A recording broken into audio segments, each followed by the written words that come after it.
Hello, Barbara. Hello.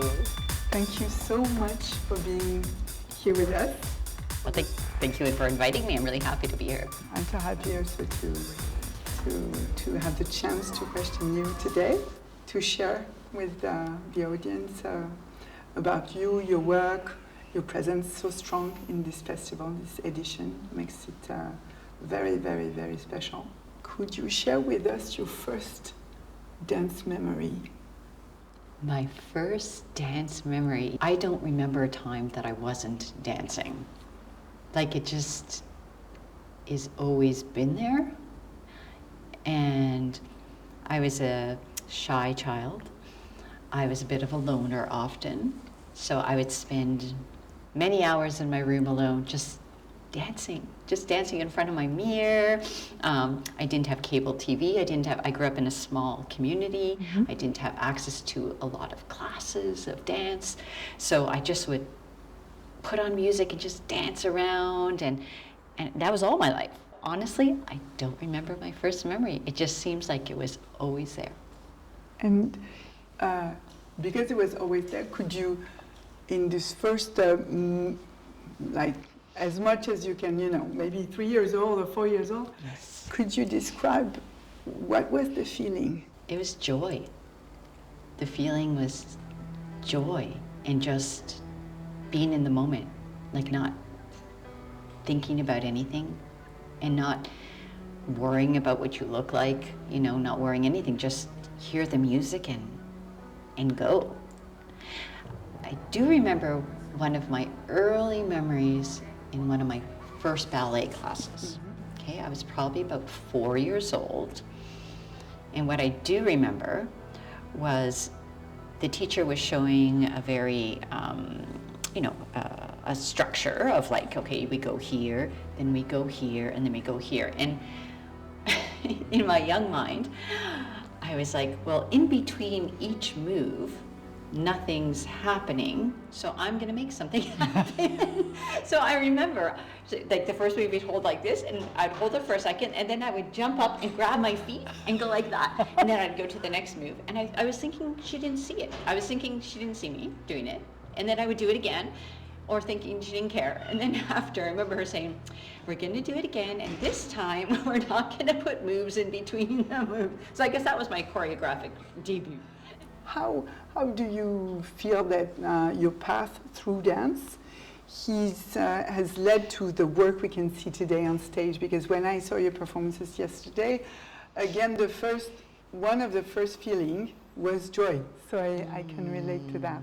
How would you say that your path as a choreographer and a performer brings you here, and with what are the main axes of your work? There was a bit of a disadvantage to not having access to a lot of dance classes, but there was also an advantage because I wasn't, completely influenced by a ready-made structure. Mm-hmm. Although I did take ballet, but that helped me develop my body in ways learning how to move in certain ways that perhaps would have helped my development. But I think also just having the freedom of just dancing without the structure allowed me a certain creativity that has followed me throughout my life. I always felt throughout my career that I was kind of always outside of the box. Like, I didn't go through a university course of dance. I didn't go through like the mainstream, a lot of these like intensive dance. I just kind of went here, then went there, then went there, then did stuff on my own. And find when I really tried to fit into the box, that it was often frustrating, and I didn't feel like I was being noticed. I didn't feel I was moving ahead as much, sometimes. But when I just learned some of the structure, but let myself be creative outside of the box, just kind of dance in my room in front of my mirror, in spirit, that's when people really started noticing me in my career. Mm-hmm. That, that I was being my authentic self and bringing that out. And I think that's helped a lot in my career, just allowing that self, that creative spirit that we all have that is very authentic, allowing that to come out and with time building confidence around that.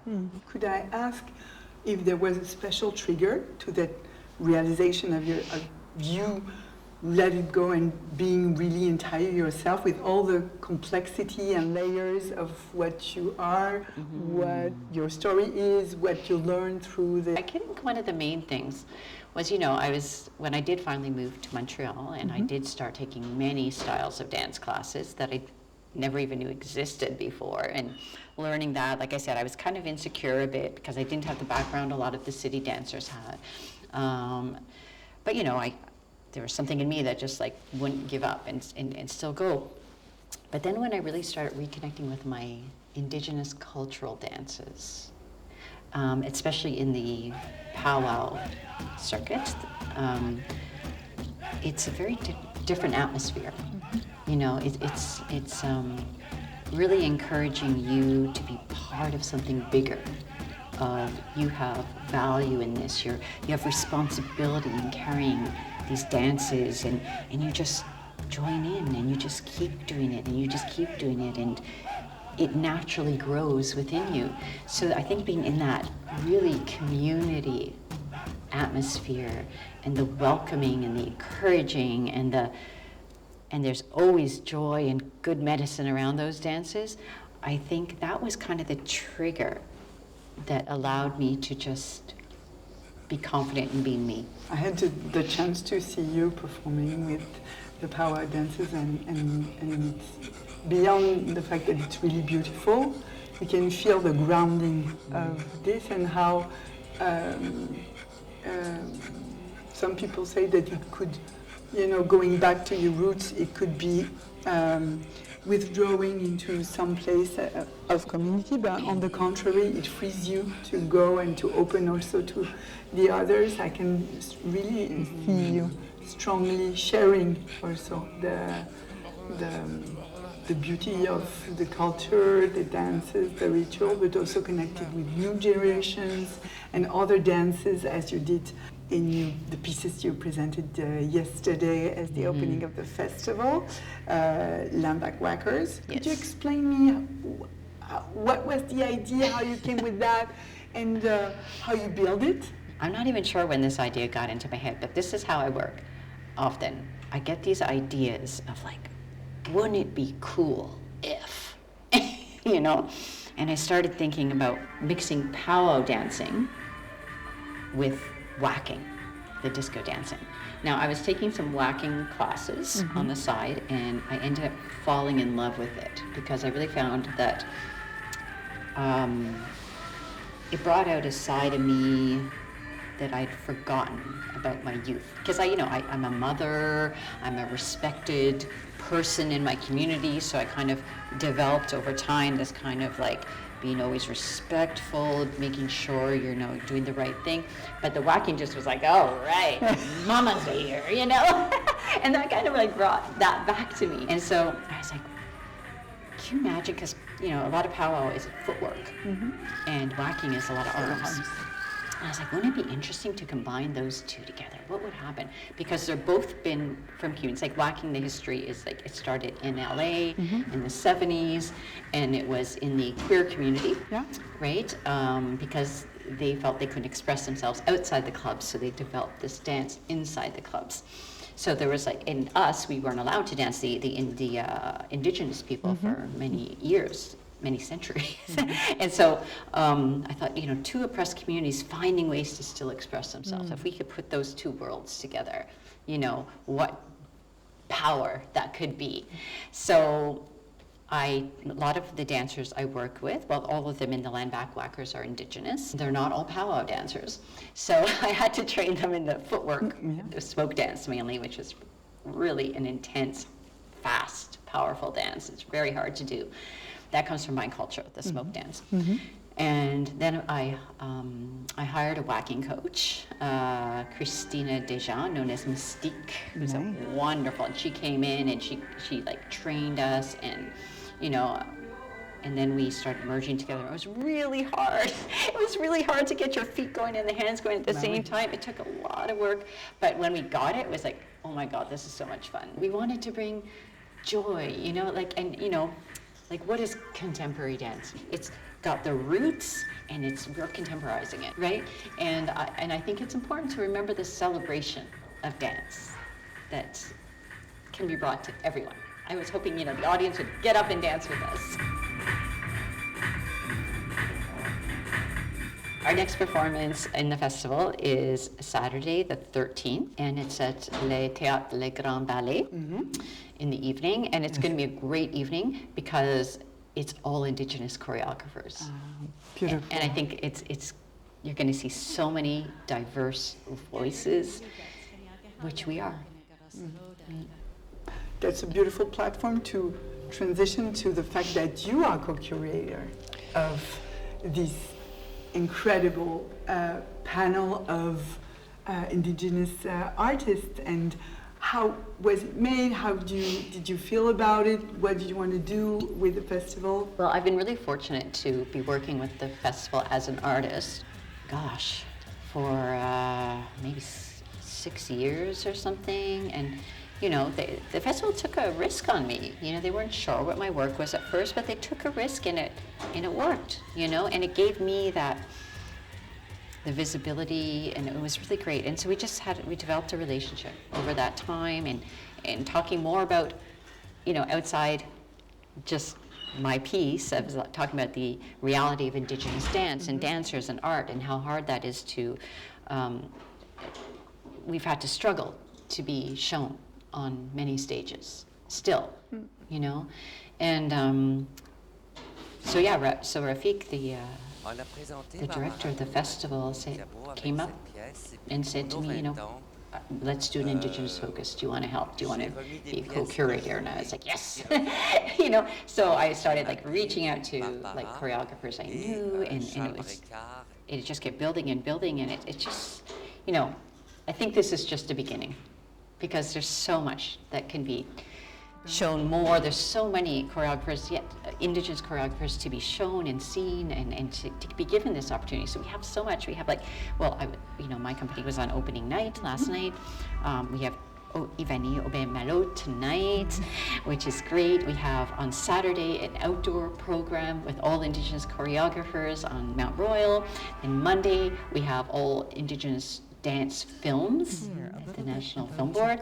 And then the Saturday, like I mentioned, on the 13th is a live show with all Indigenous choreographers inside. So I think it's really great for opportunity for many people to come and see, like I said, our diversity and our strong roots and how we live them today. It's another celebration to share, right? Yes. Very emotional to have this chance to discover, to know more, to discuss about it also, because it's shown and seen, but it's also the voices to be heard. You are speaking here, other people are going to talk about this, and to understand better how Indigenous cultures are much more than we can even think about, because we all need to learn from each other, and also choreographers from different origins being there and discovering also, and this conversation between artists also is very important to push forward the fact that dance and arts are probably the strongest tool to make the world a better place to stand together. Well, art, you know, I always say it reaches people on so many levels. Not only for the artists, but for the people they're sharing it with too, the audience. Like it affects all of us, you know, because I mean, I could stand and talk right now, like now, and it could be maybe more of on an intellectual level that people will receive it, and then I'm thinking about it, right? But when you dance, when you add music, when you sing, like, it just transcends that more. I feel like it really hits people on an emotional level that they may not quite understand, but it starts conversations, like you said, it starts understandings, and even maybe on a spiritual level, you know, and I find, I'm hoping that that's how we're going to be able to reach people during the festival. I'm sure. Last question about, obviously you are a committed artist and person. What is your hope to build in the future? I'm hoping that the platform that has begun, the support that has kind of begun in recent years for Indigenous artists and art, and being, you know, like reclaiming our space on this land. People being open to it and seeing, you know, the goodness that comes from us, our culture, and like can be, you know, useful and incredible and inspiring for many people, right? So I'm hoping that this wave will continue. I'm hoping that it's not just a trend that's never going to disappear into the background again. You know, I'm hoping that it'll just keep building and building. And I work a lot with younger Indigenous artists, the dancers in my company, for example, and the choreographers that I curated. And, you know, they're feisty, you know, like they didn't grow up in the same world I did, you know, when Indigenous arts was not on stage, you know, when I was young. It was like... Not even a question. Yeah, it was so different back then. They grew up with, like, in a different environment, and so they demand that they are still there, that they are there, you know? Whereas before, we were more shy to push that envelope. So I like that they're taking that place and they're pushing it forward more. So that's my hope, that it'll just keep going. I just like to say, you know, support Indigenous arts everywhere. I think it's so important for everyone, and it will benefit everyone. So just always support Indigenous arts. Thank you so much.